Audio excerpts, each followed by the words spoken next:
Notre Dame and Arkansas have both dealt with a pair of heartbreaking losses to start the season, and now the two teams will square off on Saturday with plenty on the line. On today's crossover episode, we'll break down why this is such an important game for both programs, the biggest matchups to watch, and everything else you need to know heading into game day.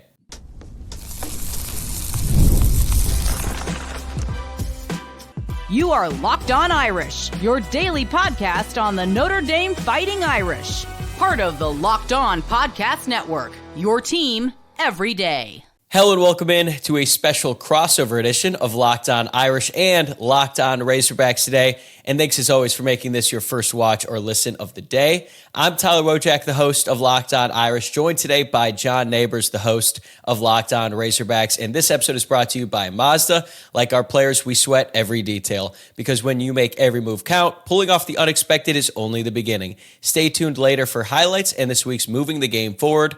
Mazda, move and be moved. So Notre Dame and Arkansas are set to face off for the first time ever this Saturday in Fayetteville, and we have got you covered with another full insider preview. In segment one, I'll be asking John everything you need to know about the Razorbacks. Then in segment two, John will flip it back on me with his questions about the Irish, and then we'll wrap it up with our keys to the game and make our predictions. But John, let's start with the big picture here.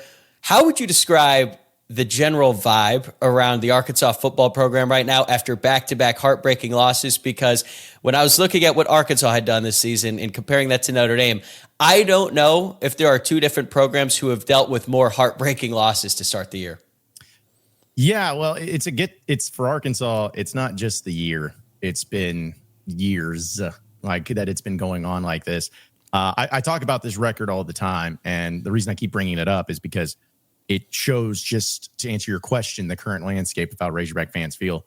Bobby Petrino was the head coach, now the offensive coordinator, ironically enough, but he was the head coach at Arkansas back in 2008 to 2011. And that was the last time Arkansas was truly a power program. Like they were winning 10, 11 games each year. Really had it going on, but we all know about the motorcycle accident and everything that happened there. But either way, since that point in time, since Bobby Petrino wrecked the motorcycle, Arkansas in one possession games is 17-43. 17-43. So you've seen two back-to-back one-possession losses to Ole Miss on the road and Memphis on the road.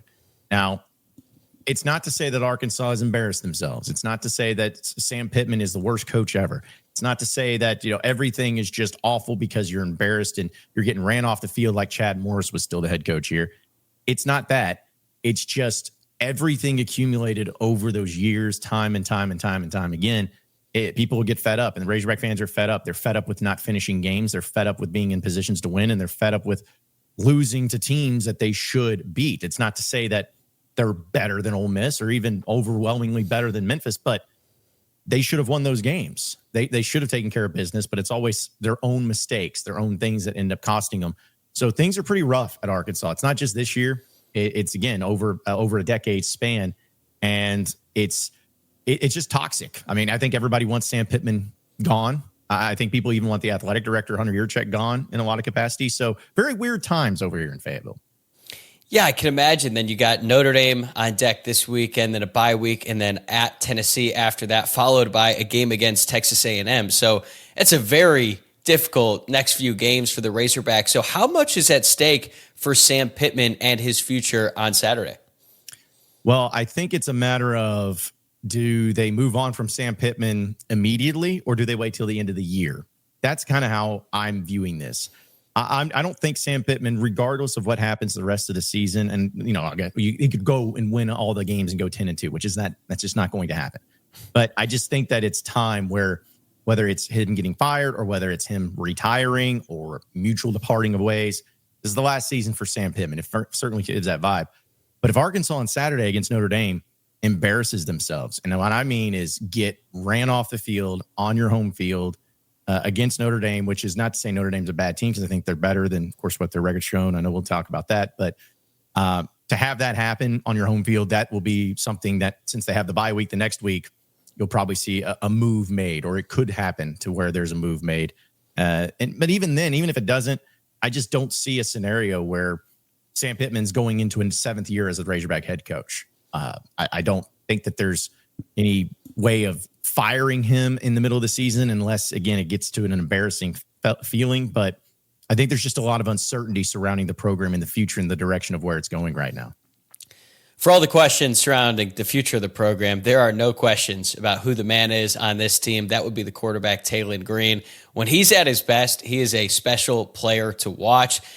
He has been a little bit turnover prone in the past, but so far this season, he's been really good. So how much confidence do you have in Green's ability to sort of carry this team off the mat? Well, that's the thing, is he is incredible. I mean, he is truly a type of player that can win you a game on his own. But the problem with Taylen Green, because again, I'm a huge fan of Taylen Green. When he's good, he's good. He's as good as anybody in the country at quarterback. And I think a lot of that also has to do with the fact that he has Bobby Petrino as offensive coordinator, which I'm a huge Bobby Petrino fan. I still think he's one of the greatest offensive minds in college football. And that definitely helps. But the problem with Taylen is he's gotten a little bit better at it than a year ago, but he's still one of those guys to where if he makes a mistake, it hurts him. Like, it gets into his head. It gets into his psyche. If he makes one bad throw, the next throw is not going to be so good. If he has a pick, there's going to be issues there. And that's why against Ole Miss, for instance, he didn't have any turnovers, and he didn't, not to say that he played perfectly, but he didn't have the grave mistakes. But against Memphis, he threw interceptions. He had those issues. He forced some throws. There was times he missed some wide open guys. There was times he should have ran when he didn't. Now he overcame some of that at a point, because again, I think he's a little bit better than that. But it's just a matter of, for any team that's going up against Arkansas, and especially for Notre Dame this weekend, if the defense causes any sort of problems for Taylen Green, causing turnovers, sacks, whatever, then it might be a long day for Taylen, just because that psyche of his can really impact him in a negative way. Outside of Green, what has made this offense so dynamic? Because statistically, they're one of the best offenses in the country by practically every metric. Yeah, it's incredible to watch. Sometimes I have to remind myself of, because everyone's so mad about the situation and mad about the season.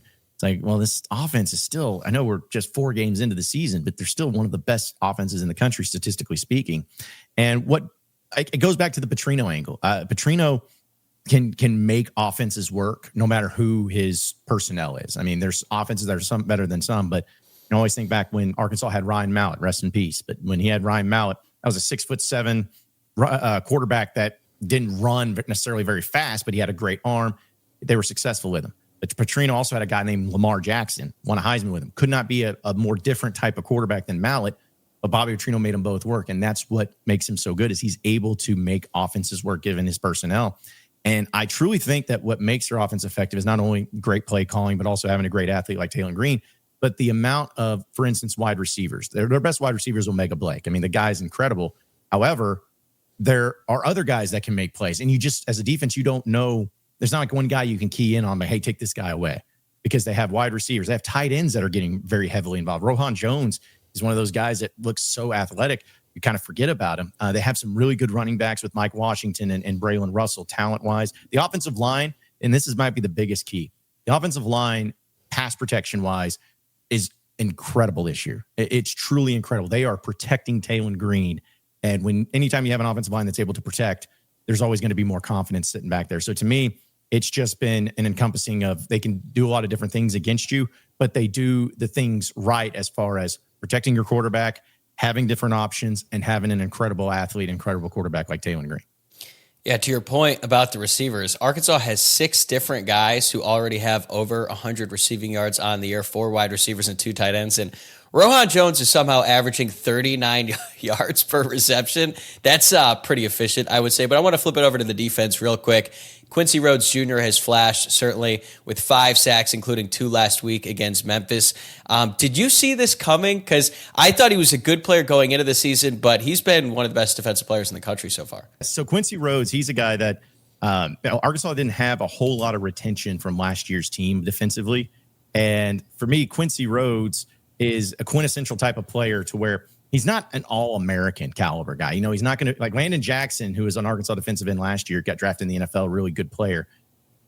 Quincy Rhodes is not that, but he's just solid. He's consistent. He's the best pass rusher that Arkansas has, which is saying something, because they were relying on hopefully maybe a guy like Phillip Lee, who I think has done a fairly good job. He was a transfer. Justice Boone, kid from Florida. I know he's been banged up a little bit, but they're kind of hoping he would get into the mix. There's been some guys that they were maybe counting on, but Quincy Rhodes was always the one not really being talked about, because he was from the previous team, and he's really shown up a little bit. And that was the biggest concern, honestly, going into the year, and it still is about the pass rush for Arkansas. I think it might be one of their biggest or weakest links that they have on their defense. But luckily with Rhodes, you at least have somebody. You at least have somebody that offenses have to account for and have to look at. So he's been really good, and he's been getting the job done as effectively as you could ask for somebody like him. Memphis ran for nearly 300 yards on Arkansas last week and almost had some success on the ground too, although they tried to air it out a little bit more. What were the biggest reasons that Arkansas struggled to stop Memphis' rushing attack? Effort. I mean, it's plain and simple as that. I don't believe that the Razorback defense is this god-awful worst defense in the country, but man, sometimes they look like it. They look like it because they just don't have the killer instinct, the winning mentality in a lot of cases. They were missing tackles. Xavier Sori, who is a 5-star transfer from Georgia, he was on the team last year. Great, like through the first few games was incredible. Best defensive player Arkansas had. And he was just whiffing on tackles against Memphis, multiple tackles. And it was so puzzling as to why. And whenever your team captain, your best guy on defense is doing that, it feels like it could kind of trickle into the other places too. And that was the issue is not that Arkansas just was bad in positioning all the time. It was just it was just that instinct that they were lacking. And I don't know, maybe the game against Ole Miss really hurt them that way because they didn't give any stops in that one. But it was truly disappointing. And even in that final nail in the coffin that Memphis had on that 3rd and long where Arkansas could have gotten the ball back and maybe done something with it, Memphis brought in their backup quarterback with that 3rd and long. He gets hit at the line, and then he just pushes through the defensive line and everything to get to a first down. It was bad. So to me, that was the biggest thing is just it was effort, it was mentality, it was culture, it was all of that wrapped into one on this defensive performance. All right, that's a great breakdown of the Razorbacks. Coming up next, John is going to flip it around and ask me some questions about the Irish. Stick around. Today's episode is brought to you by DoorDash. It's almost the weekend. Time to look back and crown this week's MVP on Who Delivered, powered by DoorDash. Just like you can win every Saturday with DoorDash Streaks, saving more every time you order, these players delivered when it mattered most. Let's break it down. For Notre Dame, Jeremiah Love and Jadarian Price both delivered for the Irish in their win over Purdue. Jeremiah Love set a career high in rushing yards in a single game with 157, and Jadarian Price scored 4 touchdowns on 10 total touches. When the pressure was on, they came through. No hesitation, no delay. And just like the Irish running backs deliver for Notre Dame, DoorDash delivers your Saturdays. With DoorDash Streaks, you save every Saturday you order, stack it up all season, and you could save up to $250, including $100 in DoorDash credits. Order this Saturday, keep the streak alive. Fuel your game day only with DoorDash. Terms apply. Promo period through November 18th. Today's episode is brought to you by FanDuel. The NFL season is here, and FanDuel is making sure you're ready for kickoff with a can't-miss offer. Right now, new customers can bet just $5, and if your bet wins, you will get $300 in bonus bets to use across the app. I personally love using FanDuel because it fits however you like to bet. Player props, building a same-game parlay, or even jumping in live as the action unfolds. It makes every game more exciting, whether you're watching your team or just keeping an eye on your fantasy lineup. It's quick,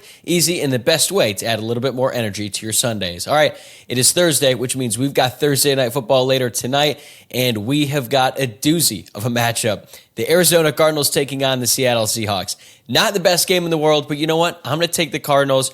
They're at plus 1.5 right now on FanDuel. They're at home. What's better than a home dog getting points? Nothing. So, are you ready to play? Download the FanDuel app now by visiting FanDuel.com to get started. That's FanDuel.com to place your first $5 bet.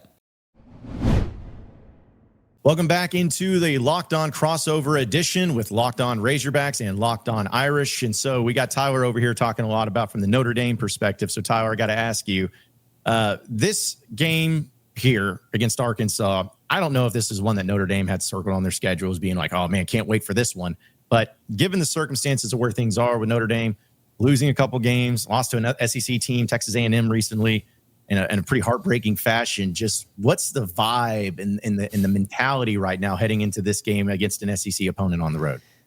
Man, that's a loaded question, and we could honestly do a whole podcast on that alone. But it's interesting because going into the season, I think everyone looked at this game as, well, that could be tricky, right? Coming off Miami and Texas A&M to start the year. those were the big matchups. Those we knew were going to be ranked games, and those kind of, consumed a lot of the oxygen in the offseason. And I think most people expected Notre Dame would at least split those games. Most Notre Dame fans did not expect them to start off 0-2, but that's the reality of the situation. And now every single game left on the schedule is essentially an elimination game in the college football playoff.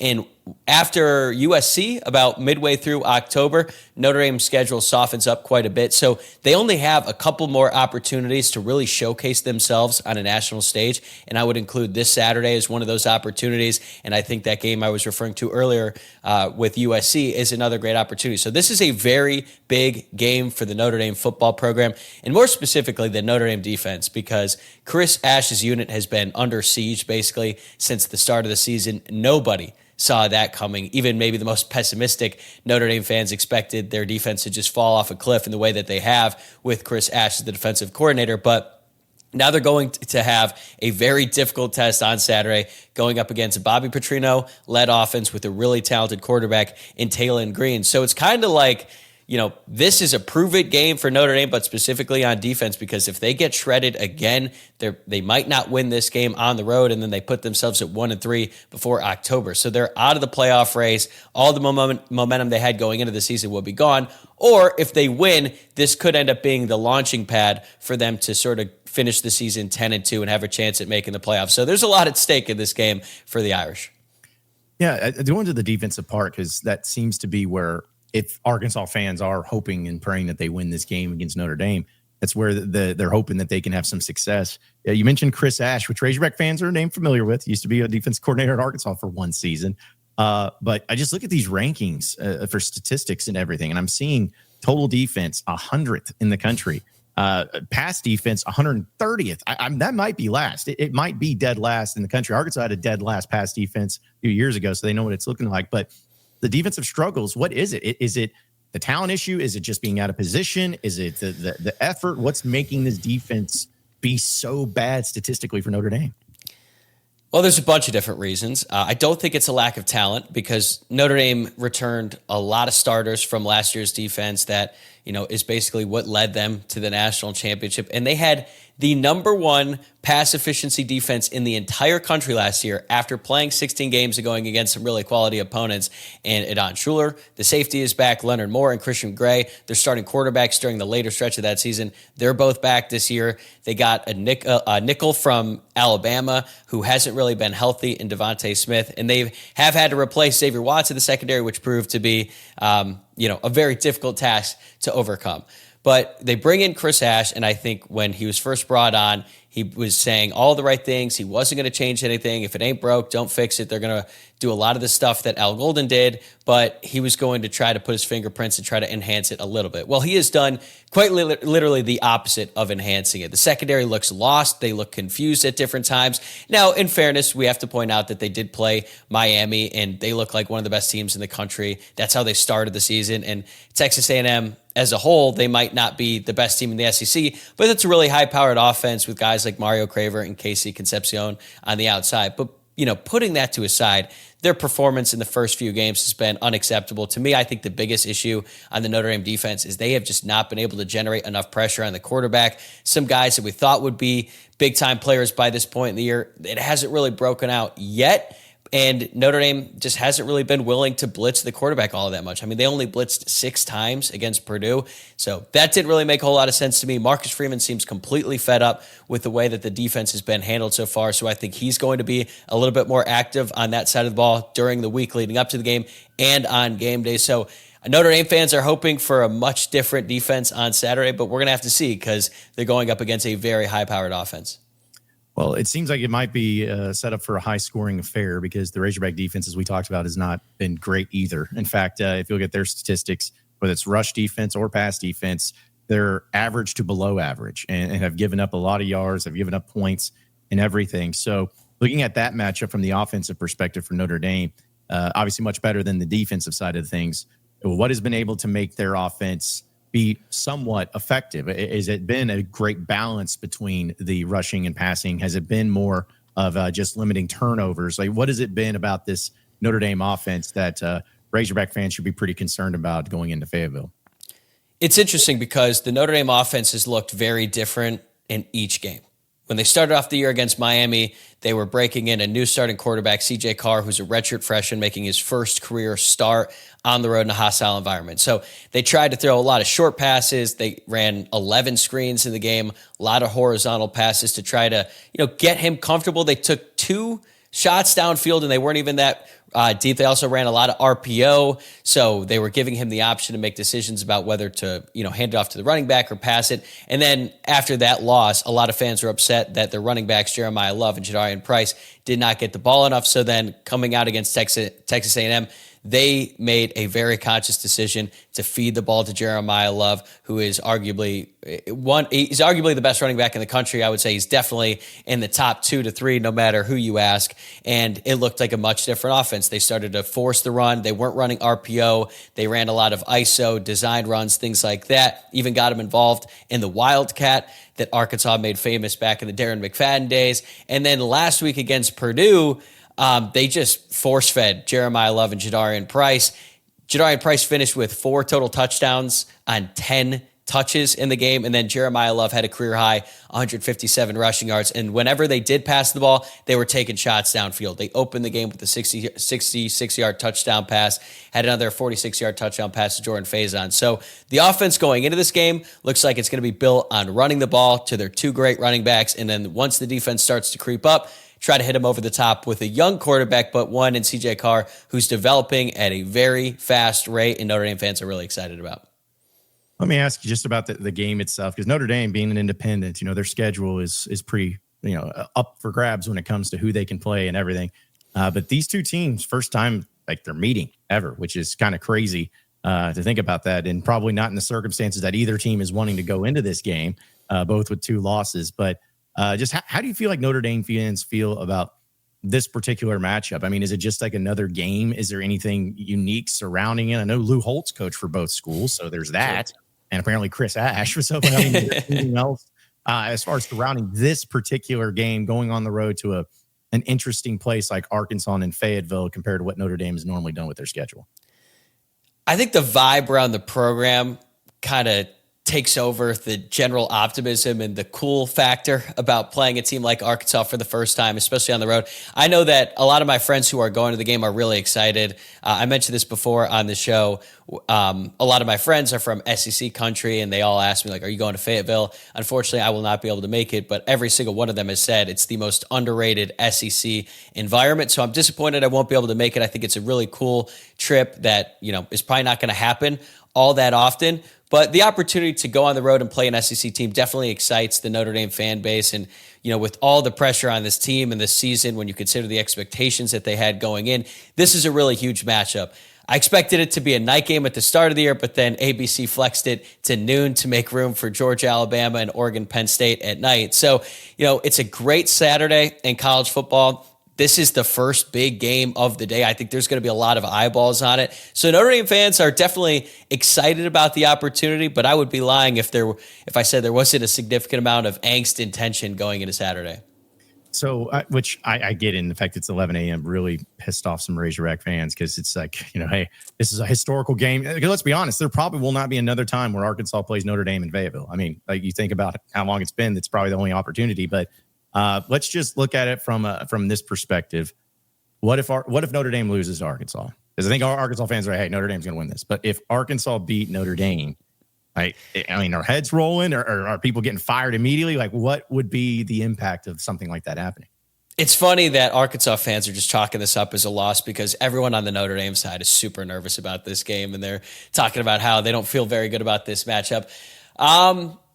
Will heads roll? Marcus Freeman's job is very secure. I think if anyone were to be on thin ice after a Notre Dame loss, it would be Chris Ash. And if Notre Dame loses this game, my guess is that the defense just simply cannot stop Taylen Green and that offense. And, Marcus Freeman has made it very clear in press conferences that he does not think play calling is the issue, but something's going on that defensive side of the ball. He blames it on poor execution, poor fundamentals, poor technique. That's great at a press conference. But if this Notre Dame team were to go out and give up, let's say, 42 points to an Arkansas team that just lost to Memphis and just lost to Ole Miss, and, you know, they're on their heels a little bit after two very disappointing losses, even though they could be 4-0, I think the heat on Chris Ash would be at a level where I'm not sure it would make sense for Marcus Freeman to go forward with that. Because if you go 1-3, you're not making the college football playoff. The rest of the season just feels like a colossal disappointment. It's going to be hard to get fans excited really about the team or the future of the program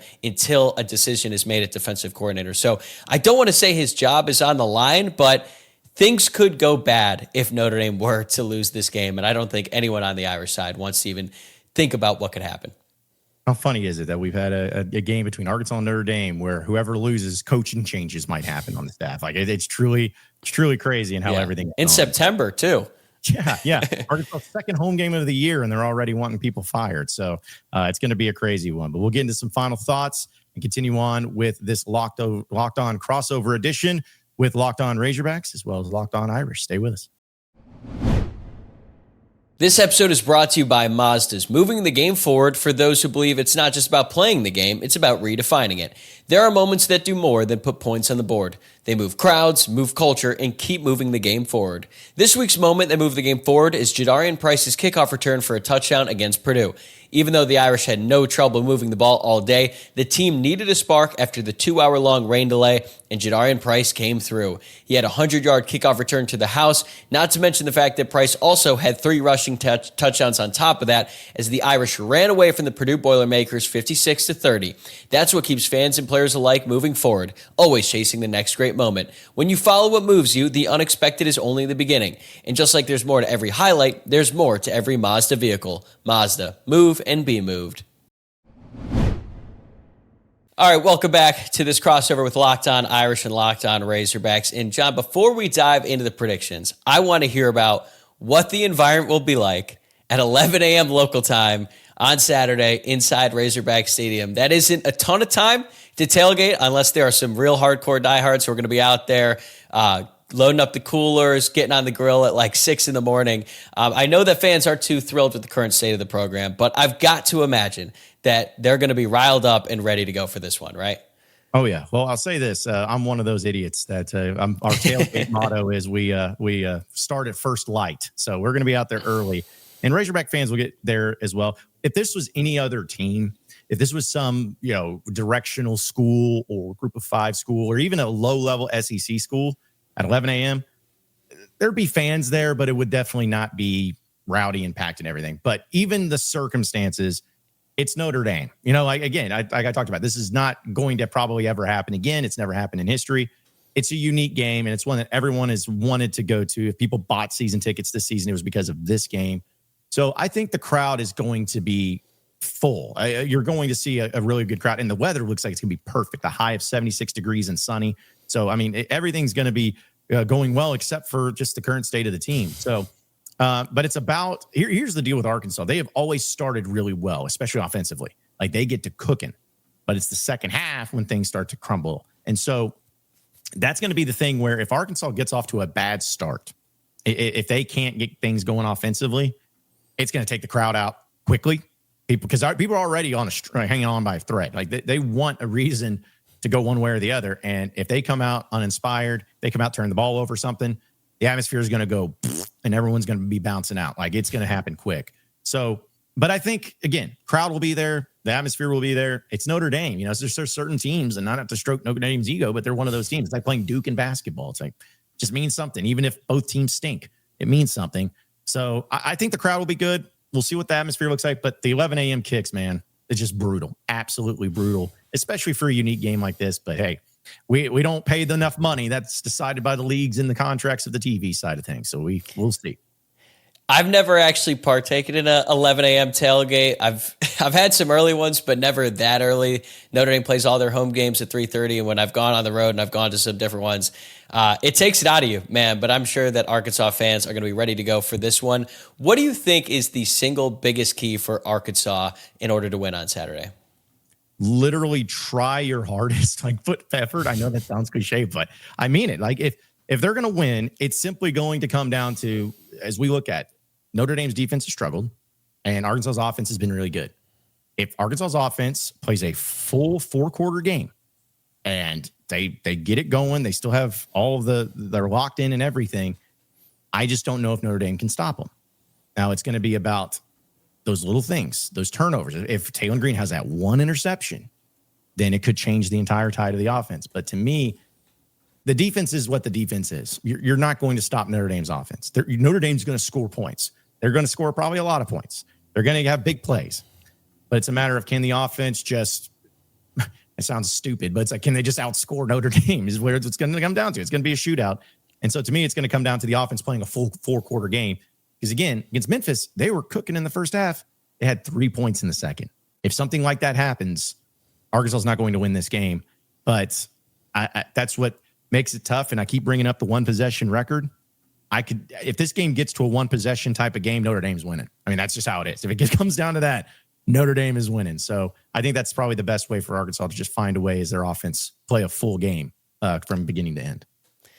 I think for Notre Dame, it all comes down to getting pressure on Taylen Green, because you're not going to just stifle this offense. They're too good. The quarterback is too good. The receivers on the outside, they're too dynamic. But if you could just get after Taylen Green and try to force him into mistakes, and maybe those mistakes will compound, like you referenced earlier, where if he makes one, that usually leads to another, then that feels like Notre Dame's best chance at trying to contain this Arkansas offense. Because lately, when they've just been dropping guys, like 7 guys into coverage, they've just let opposing quarterbacks pick them apart. And even though you try to basically stop the chunk plays by putting more guys back in coverage, that has not been an effective strategy thus far for the Notre Dame defense. We started to see a little bit of a shift in the second half against Purdue. I know it's Purdue. That game was basically out of hand by that point. But Notre Dame started to be a lot more aggressive, sending different pressures.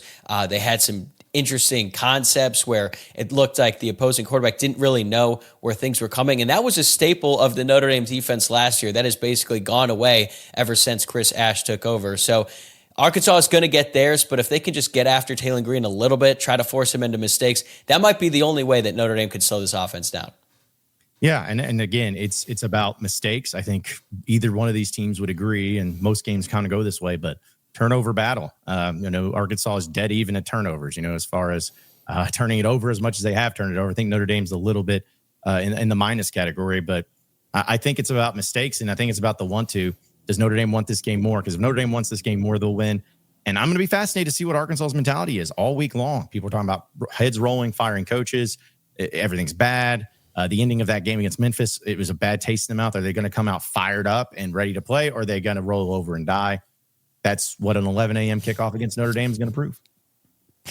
All right, let's wrap it up. Give me your predictions. What's the score? How do you see this one playing out? I mean, listen, it's going to go one of two ways, truly. It's going to go, in my opinion, that Arkansas beats Notre Dame, and if they beat them, it's going to be handedly. When I say handedly, I say like 10 points. It'll be double-digit points.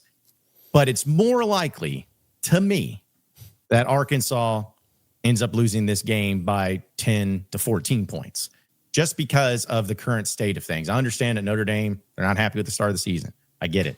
But I at least think that it's about, as you've talked about Chris Ash, about the defense, and everyone's mad about that. It's not about the head coach necessarily as much. It's not about the mentality. I mean, Notre Dame just played in the title game last year, so it's not like they've been struggling for years.